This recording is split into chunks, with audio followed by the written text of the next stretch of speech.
Good evening class. मैं दुर्गेश सिंह परिहार आपका स्वागत करता हूं दुर्गेश सिंह क्लासेस में। अगर आप चैनल पर नए हैं तो चैनल को सब्सक्राइब कर लीजिए और कॉपी और पेन लेकर के बैठ जाइए। पिछले क्लास में हम आपने स्टडी किया था सोडियम हाइड्रोक्साइड की स्टडी कर रहे थे, जिसमें हमने आपने क्या पढ़ लिया भाई, सोडियम हाइड्रोक्साइड को बनाने की औद्योगिक विधि। तो सोडियम हाइड्रोक्साइड बनाना हम आप सीख लिए हैं। चलिए आज देखते हैं कि सोडियम हाइड्रोक्साइड का भौतिक गुण क्या होता है। सोडियम हाइड्रोक्साइड किस तरीके का हमको आपको दिखता है, क्या देखेंगे, physical properties of NaOH। Physical properties of NaOH, sodium hydroxide. भौतिक गुण तो कैसा होता है भाई, ये सफेद रंग का क्रिस्टलीय ठोस होता है। कैसा होता है, सफेद क्रिस्टलीय ठोस, सफेद क्रिस्टलीय ठोस। इसका गलनांक 318.4। क्या गलनांक वह टेम्परेचर जिस पर कोई सॉलिड आपका कोई ठोस जो है किसमें बदल जाता है भाई, लिक्विड में कन्वर्ट हो जाता है। वह टेम्परेचर जिस पर कोई ठोस द्रव में बदल जाता है उसी को हम क्या कहते हैं, उस पदार्थ का गलनांक कहते हैं, टेम्परेचर है। तो गलनांक कितना होता है, 318.4 केल्विन।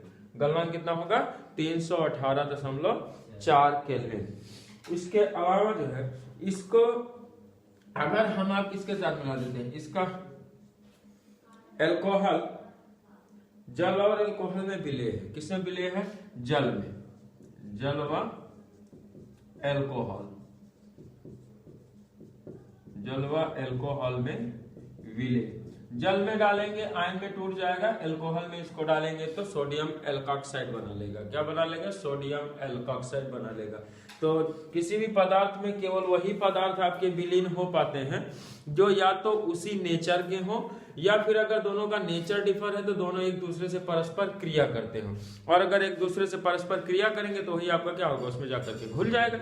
ठीक है, अगला भाई क्या है, आगे क्या देख लेते हैं। अगर इसको हम आप स्किन पे डालते हैं, कहाँ, स्किन यानी त्वचा, तो त्वचा पर फफोले उत्पन्न कर देता है। क्या करता है, त्वचा पर फफोले, फफोले मतलब छाला एक टाइप का हो जाएगा, फफोले उत्पन्न कर देता है। त्वचा पर फफोले उत्पन्न करता है। ठीक, तो ये इसके कुछ आपके भौतिक गुण हो गए हैं, इनको आप नोट कर लीजिए। बहुत ही आसान सी बात है। अब हम आप देखेंगे इसका रासायनिक गुण। क्या देखेंगे, रासायनिक गुण क्या क्या है। हो क्या होगा, केमिकल प्रॉपर्टीज। क्या देखेंगे भाई, केमिकल प्रॉपर्टीज, रासायनिक गुण। तो केमिकल प्रॉपर्टीज में हम क्या देखते हैं, इसके केमिकल रिएक्शंस देखते हैं। तो जिसमें हम आप फर्स्ट इसका रिएक्शन देखेंगे, रिएक्शन विद एयर। अब एयर में ये किसके साथ क्रिया करेगा, CO2 के साथ। तो सीधे सीधे हम आप इसको लिख देते हैं किसके साथ क्रिया भाई, CO2 से क्रिया। CO2 carbon dioxide, carbon dioxide के साथ में आपका NaOH क्रिया करेगा तो क्या बनाएगा, हमको आपको ये देखना है। जब भी हम आप जो है NaOH का एक्वस सोल्यूशन लेंगे, कैसा सोल्यूशन, एक्वस सोल्यूशन, जलीय विलयन, NaOH का जलीय विलयन लेंगे और उस जलीय विलयन में कार्बन डाइऑक्साइड गैस प्रवाहित करेंगे तो हमको आपको मिल जाएगा Na2CO3 और यह पानी जो है बाहर हो जाएगा। क्या मिल जाएगा, Na2CO3। इसको नाम दे देंगे हम आप सोडियम कार्बोनेट। क्या नाम देंगे, सोडियम कार्बोनेट। ठीक, Na2CO3 बन जाएगा। कब, जब सोडियम हाइड्रोक्साइड के विलयन को हम क्या करेंगे, सोडियम हाइड्रोक्साइड के जलीय विलयन में कार्बन डाइऑक्साइड गैस प्रवाहित करेंगे तब क्या बन जाएगा, सोडियम कार्बोनेट बन जाएगा और जल का अणु बाहर हो जाएगा। अगर हम इसको गर्म कर दें, क्या करें भाई, गर्म करने पर तो ऊष्मा का प्रभाव, सोडियम हाइड्रोक्साइड का सॉल्यूशन होगा और उसको क्या करें, गर्म कर दें। तो गर्म करेंगे तो ऊष्मा इसको किस प्रकार से प्रभावित करेगी, जब हम आप इसको गर्म करेंगे NaOH को अगर हम आप गर्म करेंगे कितना टेम्परेचर पे 318.4 डिग्री सेल्सियस पे, इसका बॉइलिंग पॉइंट क्या होता है 318 बॉइलिंग नहीं मेल्टिंग पॉइंट क्या होता है 318.4 केल्विन। जब 318.4 केल्विन पे हम आप इसको क्या करेंगे गर्म करेंगे तो ये लिक्विड में कन्वर्ट हो जाएगा। लेकिन जब टेम्परेचर को हम आप उससे ज्यादा बढ़ा देंगे, कितना भैया 1300 डिग्री सेल्सियस, लगभग कितना 1300 डिग्री सेल्सियस।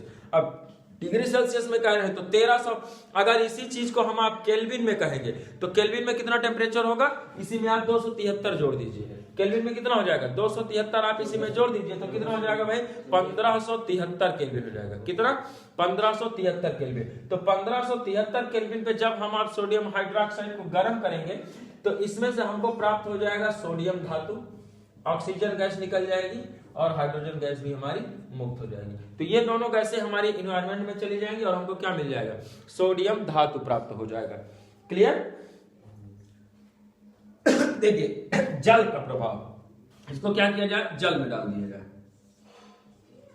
तो जल का प्रभाव, चूंकि इसका नेचर जो होता है आयनिक होता है, इसलिए जब भी हम आप इसको क्या करेंगे पानी में डाल देंगे। किसमें भाई पानी में डाल देंगे। पानी में डालेंगे तो ये Na+ और OH- में टूट जाएगा। सॉरी ये रिवर्सिबल नहीं होगा, पानी में होगा तो ये दोनों एक्वस होंगे। कैसे भाई एक्वस। तो पानी में ये अपने जो है आयनों में वियोजित हो जाता है। अब जब ये पानी में आयनों से वियोजित हो जाता है तो ये कई प्रकार की अभिक्रिया हमें ये प्रदर्शित करेगा। कौन कौन सी अभिक्रिया देगा अब हम आप उनको देख लेते हैं। जैसे अम्लों के साथ क्रिया करेगा तो क्या अभिक्रिया देगा, या फिर जो है ये क्षारकों के साथ अभिक्रिया करेगा तब क्या देगा, विभिन्न प्रकार की जो है अधातुओं के ऑक्साइड के साथ क्रिया करेगा तब कैसा रिएक्शन देगा। तो वो सब हम आप देख लेते हैं। तो सबसे पहले आप इसमें अगला कौन सा देखेंगे अम्लों से क्रिया। किससे क्रिया भाई अम्ल से क्रिया। तो NaOH का किससे रिएक्शन करा दें अम्ल से करा देते हैं। तो अम्ल के साथ में कैसा रिएक्शन देगा ये देख लेते हैं। अम्ल से क्रिया किसके साथ भाई अम्ल। अम्ल क्या होता है ये आपको चैप्टर के शुरुआत में ही बता दिया गया है। आपको लुईस कॉन्सेप्ट बता दिया गया है, ब्रांस्टेड लॉरी कॉन्सेप्ट बता दिया गया है, आर्रेनियस कॉन्सेप्ट बता दिया गया है। ये सारे कॉन्सेप्ट आपको चैप्टर के शुरुआत में ही बता दिए गए हैं और आपका सारा का सारा वीडियो आपके पास अवेलेबल होगा आपके बोर्ड एग्जाम से पहले।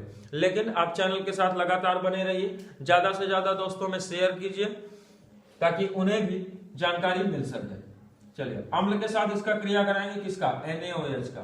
तो NaOH का जब भी हम आप एसिड के साथ में रिएक्शन कराएंगे तो अभी हमने आपने जल वाले विलयन में जल वाले रिएक्शन में क्या देखा जल के प्रभाव में कि ये हमारा Na+ और OH- में टूट जाता है। और एसिड के बारे में हम आप क्या कहते हैं कि भैया Cl- और H+ में टूट जाएगा।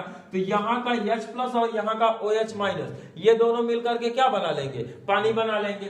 बिल्कुल सीधी सी बात है, H+ और OH- मिलकर क्या बनाएंगे पानी बना लेंगे।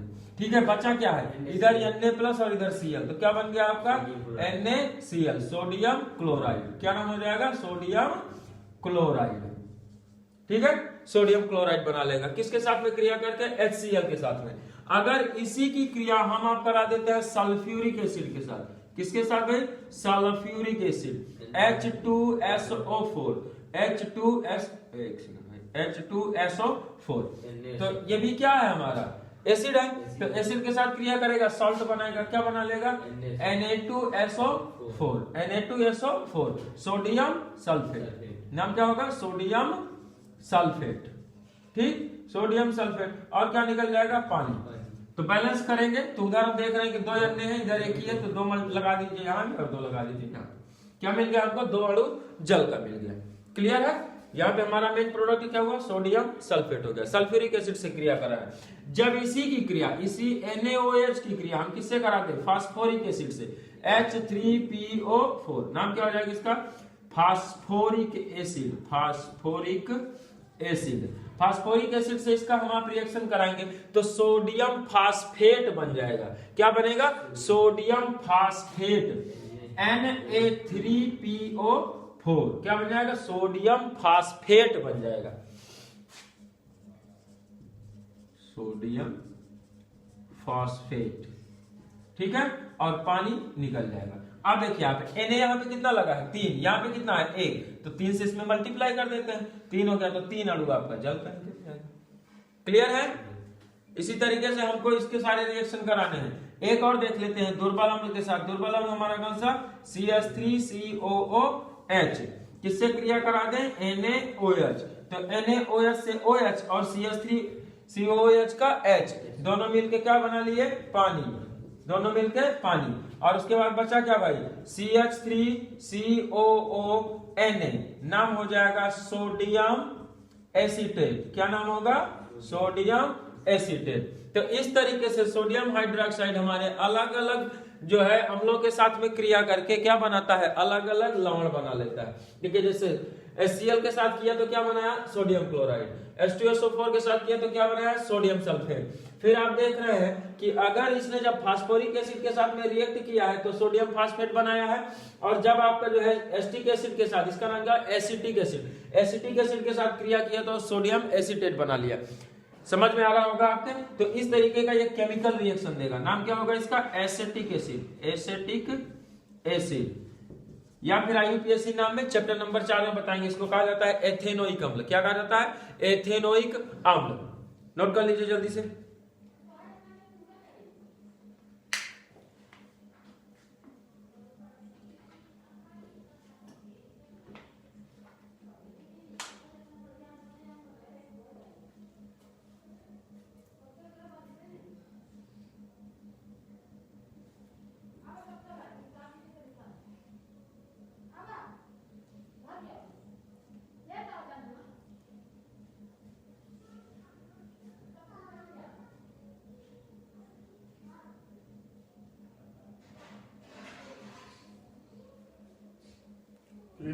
चलिए आगे चलते हैं भाई। धातु ऑक्साइडों से क्रिया। किससे क्रिया? धातु ऑक्साइडों से क्रिया। अगर आपको नोट करने में प्रॉब्लम होता है तो ज्यादा जल्दी मिटा दे रहे हैं, तो आप एक काम किया कीजिए कि आप सीधे सीधे भैया वीडियो को पॉज कर लिया कीजिए और पॉज करके नोट कर लिया कीजिए। चलिए अगला हमारा है किसके साथ क्रिया? धातु ऑक्साइड के साथ क्रिया। धातु ऑक्साइड से क्रिया किसके किसके भैया? Al यानी कि एल्यूमिनियम। एल्यूमिनियम आपका हो गया जिंक हो जाएगा, जिंक। SN3 हो गया व SN3 व लेड। लेड किसके साथ हो गया? लेड Pb के ऑक्साइडों से क्रिया करके, के ऑक्साइड, इनके जो ऑक्साइड होते हैं उनका नेचर उभयधर्मी होता है। उभयधर्मी। उभयधर्मी का मतलब होता है जो इन धातुओं के ऑक्साइड होते हैं, इन सभी धातुओं के ऑक्साइड अम्लीय प्रकृति के भी होते हैं और क्षारकीय प्रकृति के भी होते हैं। अर्थात जब ये अम्ल के साथ होंगे तो क्षार की तरह बिहेव करेंगे, और अगर क्षार के साथ में होंगे तो किस तरह बिहेव करेंगे? अम्ल के साथ में बिहेव करेंगे। तो उभयधर्मी होते हैं। कैसे? उभयधर्मी के ऑक्साइड के साथ क्रिया करके, ऑक्साइड से क्रिया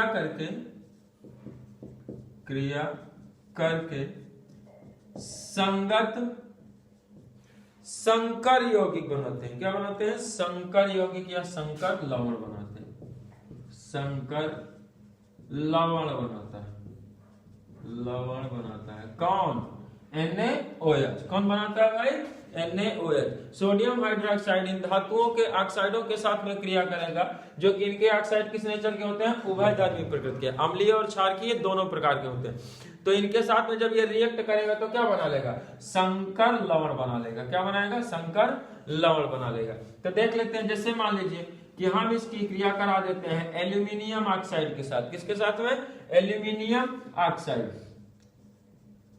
एल्यूमिनियम ऑक्साइड के साथ में रिएक्ट कराएंगे तो ये बना लेगा सोडियम मेटा एल्यूमिनेट। क्या बना लेगा? Sodium Meta aluminate 2NaAlO2।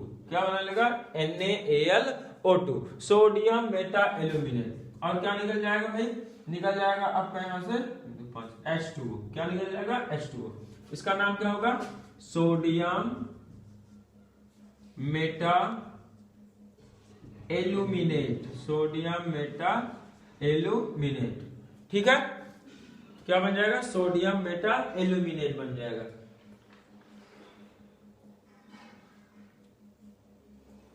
इसी तरीके से जब ये जिंक के ऑक्साइड के साथ रिएक्ट करेगा तो जिंक का ऑक्साइड ZnO होता है। ZnO के साथ में जब ये आपका रिएक्ट करता है NaOH, तो ये बनाता है Na2ZnO2। क्या बनाएगा, Na2ZnO2 बनाएगा। इसका नाम हो जाएगा हमारा सोडियम जिंकेट। क्या नाम होगा, सोडियम जिंकेट। और क्या निकल जाएगा भाई, पानी निकल जाएगा। क्या निकल जाएगा, पानी।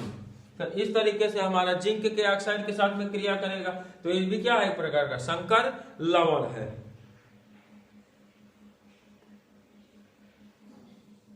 हो गया होगा। चलिए आगे देखते हैं अधातुओं से क्रिया।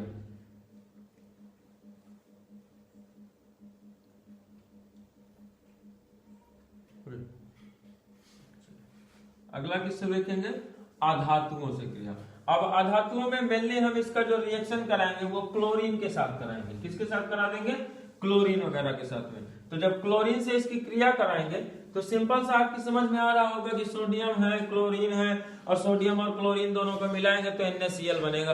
बिल्कुल बनेगा भैया, लेकिन NaCl के साथ साथ में आपका बनता है सोडियम हाइपोक्लोराइड। ये रिएक्शन बहुत ही इंपॉर्टेंट है। किसके साथ भाई, अधातु से क्रिया। अधातु से क्रिया। देखिए कुछ रिएक्शन हमको लगता है कि बहुत आसान है, लेकिन उनमें कुछ ना कुछ ऐसा प्रोडक्ट हमारा आ जाता है जो आपको बहुत कंफ्यूज करता है। तो यहाँ पे अब आपके दिमाग में आ रहा होगा कि यार सोडियम हाइपोक्लोराइड क्या है, तो यही आपका कंफ्यूजन होता है। तो उसी को आपको क्या करना है, उसी को दूर करना है। जैसे विरंजक चूर्ण का होता है CaOCl2, विरंजक चूर्ण का क्या होता है, CaOCl2। इसी तरीके से आपका होता है NaClO। क्या होता है, NaClO। तो वहां पर आपका अलग तरीके का बन जाएगा। तो क्या करेंगे हम, आप Cl2 की क्रिया किससे कराएंगे, NaOH से कराएंगे। जब NaOH से करा देंगे तो भैया देखिए एक Na और एक Cl मिलके तो आपको पहले क्या बनाएगा, सोडियम क्लोराइड। क्या बनाएगा, सोडियम क्लोराइड बनाएगा। इतना तो आपको पता है, तो आप सीधे सीधे 2 Na 2 Cl निकाल दीजिए। लेकिन आप इसको कहां ले जाएंगे, OH को। तो समस्या यह है कि ये केवल आपका सोडियम क्लोराइड नहीं बनाता है, बल्कि साथ में और क्या बनाता है, NaClO बनाता है। NaClO, इसको हम आप कहेंगे सोडियम हाइपोक्लोराइड। क्या कहेंगे, सोडियम हाइपोक्लोराइड। देखिए क्लोराइड नहीं लिखे, इसमें क्या लिखे, क्लोराइड। इसमें क्या लिखा गया है, क्लोराइड, सोडियम हाइपोक्लोराइड। और क्या निकल जाएगा साथ में निकल जाएगा भैया जल। साथ में क्या निकलेगा, जल। ठीक है, तो इस तरीके से ये आपका क्लोरीन के साथ में क्रिया करके क्या बना लेता है, सोडियम क्लोराइड बनाता है, सोडियम हाइपोक्लोराइड बनाता है, और क्या बना लेता है, जल बना लेता है। ठीक है, आगे चलते हैं। अगर इसी क्लोरीन की क्या करें, अधिकता, क्लोरीन की अधिकता कर दें। क्या करें भाई, क्लोरीन की अधिकता कर दें। चलिए बढ़ा दिए क्लोरीन को हम आप, और किससे क्रिया कराएं, NaOH के साथ में। NaOH के साथ में क्रिया करेंगे तो हमको मिल जाएगा जो है NaCl प्लस NaClO3, और साथ में क्या निकलेगा, पानी। ध्यान दीजिएगा यहां पे देखिए NaClO तो सोडियम हाइपोक्लोराइड, सोडियम हाइपोक्लोराइड। लेकिन जब यहां पे हमको मिल गया है क्या, NaClO3, तो उसका नाम हो जाएगा सोडियम क्लोरेट। क्या हो जाएगा, सोडियम क्लोरेट। इन्हीं चीजों को आपको बहुत ध्यान देना है।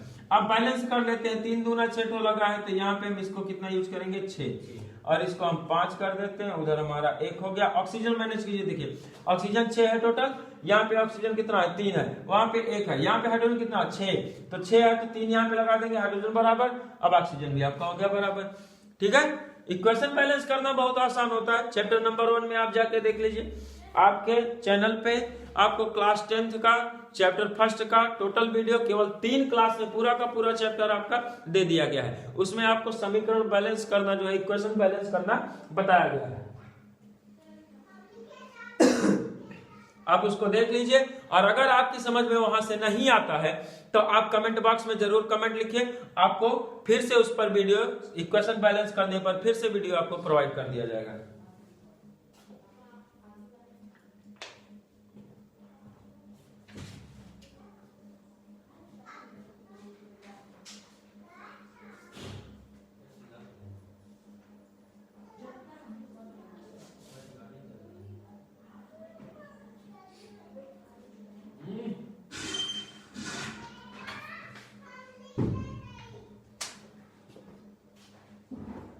हो गया? आगे चलते हैं भाई। इसका यूज क्या देख लेते हैं, यूज उपयोग कहां कहां होता है। देखिए हमने आपने इसमें क्या बनाया, हमने आपने इसमें बनाया सोडियम कार्बोनेट। क्या बनाया, सोडियम कार्बोनेट। तो सबसे पहला तो हमारा आपका यही हो जाएगा। और क्या बनाया था, सोडियम क्लोराइड। तो सोडियम कार्बोनेट, सोडियम क्लोराइड यानी कि साधारण नमक, सोडियम सल्फेट, और तो कई प्रकार के सोडियम के यौगिक बनाने में। साथ ही साथ जो है साबुनीकरण होता है एक रिएक्शन। कौन सा रिएक्शन होता है, साबुनीकरण। साबुनीकरण इसी चैप्टर में है, साबुनीकरण इसी में चैप्टर नंबर 4 में है। चैप्टर नंबर 4 में आपको जो है, जब 4 का वीडियो प्रोवाइड करेंगे तो चैप्टर नंबर 4 में आपका साबुनीकरण दिया है, तो उसको हम आपको चैप्टर नंबर 4 में ही बताएंगे। ठीक है, चलिए यूजेस लिख लेते हैं। इसका यूज होता है साबुन व अपमार्जक बनाने में। कहाँ होता है, साबुन व अपमार्जक। अपमार्जक कहा जाता है डिटर्जेंट को, अपमार्जक बनाने में। कहाँ होता है, साबुन व अपमार्जक बनाने में। और कहाँ होगा भाई, कई प्रकार के सोडियम के यौगिक। किसके यौगिक, सोडियम के यौगिकों के निर्माण में, सोडियम के यौगिकों के निर्माण में। ठीक है, निर्माण में। राइटिंग में थोड़ा सा प्रॉब्लम होगा, बट आपको अगर क्लियर दिख रहा है तो आप आसानी से लिख सकते हैं। और आप सुनने पे ज्यादा भरोसा कीजिए। फिलहाल लिखते सही है, लेकिन बस राइटिंग, हैंड राइटिंग कभी नहीं सुधरी है हमारी, और अब भी नहीं सुधरेगी भैया। और कहाँ कहाँ यूज होता है, और इसका उपयोग हम आप कहाँ करते हैं भैया, इसका उपयोग कागज और कपड़ा उद्योग में होता है। कहाँ होता है, कागज और कपड़ा उद्योग, कागज व कपड़ा उद्योग। अब कागज कपड़ा उद्योग में साबुन लगता है ना, तो साबुन तो बनाने में इसी का प्रयोग किया गया, तो कागज व कपड़ा उद्योग में होता है। ठीक है, बॉक्साइट के शोधन में। कहाँ होता है, बॉक्साइट। बॉक्साइट जो है एल्यूमिनियम का एक अयस्क है, तो बॉक्साइट के शोधन में। ठीक, पेट्रोलियम शोधन में। कहा, पेट्रोलियम शोधन में। पेट्रोलियम में केवल पेट्रोल नहीं आता है, पेट्रोल, डीजल, एलपीजी, सीएनजी, ये सब कहाँ आता है भैया, सबका सब पेट्रोलियम प्रोडक्ट है। वैसलीन, वैसलीन भी जो अब आजकल आप ठंडियों में यूज करते हैं, वैसलीन भी क्या, उसमें देखिए आप डिब्बे पे तो लिखा रहता है वैसलीन पेट्रोलियम जेली, तो वो पेट्रोलियम प्रोडक्ट है, पेट्रोलियम के शोधन में। ठीक, नोट कर लीजिए जल्दी से। अगर आपको वीडियो पसंद आया है तो अपने दोस्तों में शेयर करें, ज्यादा से ज्यादा लोगों तक वीडियो को पहुंचाएं, और अगर आप चैनल पर नए हैं तो चैनल को सब्सक्राइब कर लें। अगर आप सारे के सारे वीडियो चाहते हैं तो बेल आइकन दबाना बिल्कुल नहीं भूलिए, ताकि जैसे ही कोई नया वीडियो अपलोड किया जाए आपको तुरंत उसका नोटिफिकेशन मिल जाए। धन्यवाद, जय हिंद, जय भारत।